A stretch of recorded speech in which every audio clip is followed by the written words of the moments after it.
Fala pessoal, tudo beleza?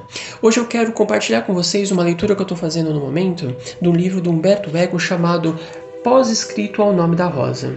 É um livro onde ele fala sobre as origens, e o procedimento, o processo de criação que ele teve para compor o Nome da Rosa. Eu achei bastante interessante, estou achando o livro bastante interessante, e tem um trecho que eu gostei bastante, que é um trecho que eu estou parado no momento, que parei a minha leitura no momento, e eu quero ler para vocês. É um trecho da sessão que se intitula Construir um Leitor.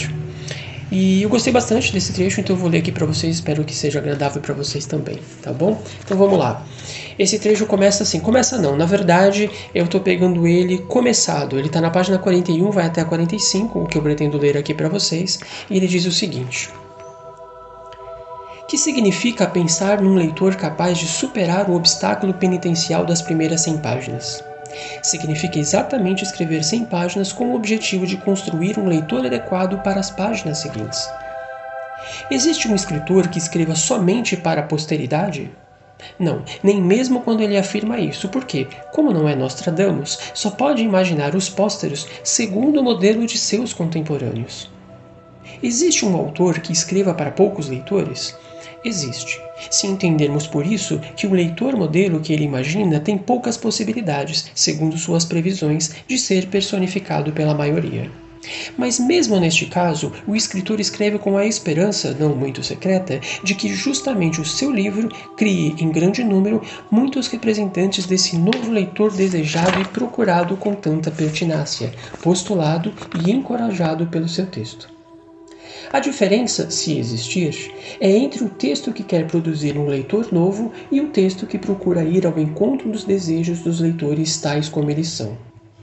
Neste segundo caso, temos o livro escrito, construído segundo um formulário feito para produtos em série. O autor faz uma espécie de análise de mercado e se adapta a ele.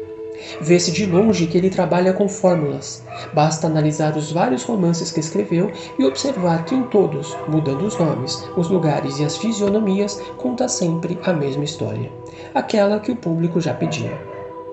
Mas quando o escritor planeja um novo e projeta um leitor diferente, não quer ser um analista de mercado que faz a lista dos pedidos expressos, mas sim um filósofo que intui as intrigas do Zeitgeist.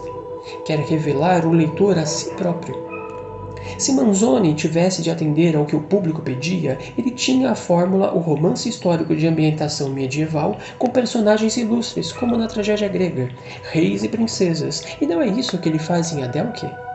Grandes e nobres paixões, façanhas guerreiras e celebração das glórias itálicas numa época em que a Itália era a terra dos fortes.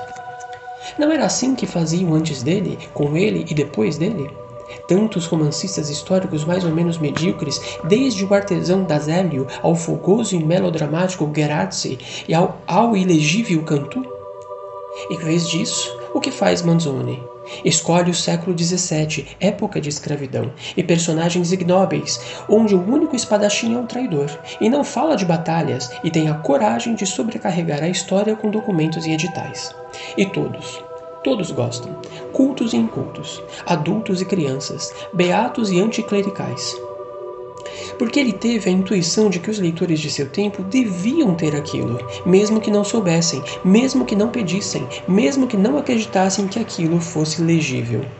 E como ele trabalha de lima, serrote e martelo e depura sua língua para tornar saboroso o seu produto, para obrigar os leitores empíricos a se transformarem no leitor modelo que tinha em mente.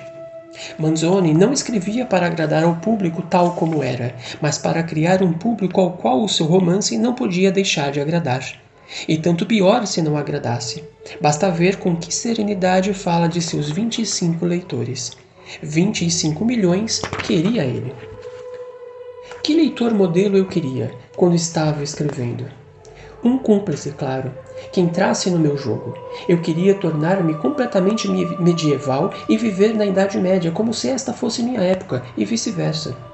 Mas ao mesmo tempo eu queria, com todas as minhas forças, que se desenhasse uma figura de leitor que, superada a iniciação, se tornasse meu prisioneiro, ou melhor, prisioneiro do texto e pensasse não querer nada mais do que aquilo que o texto lhe oferecia. Um texto quer ser uma experiência de transformação para o próprio leitor. Você acha que quer sexo e intrigas policiais, em que no fim se descobre o culpado e muita ação, mas ao mesmo tempo você se envergonha de aceitar uma venerável pacotilha, com mãos de mulher morta e ferreiros assassinos?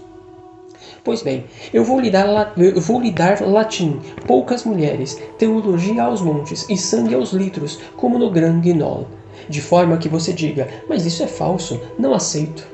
E a essa altura você já será meu e experimentará o calafrio da infinita onipotência de Deus, que desfaz a ordem do mundo.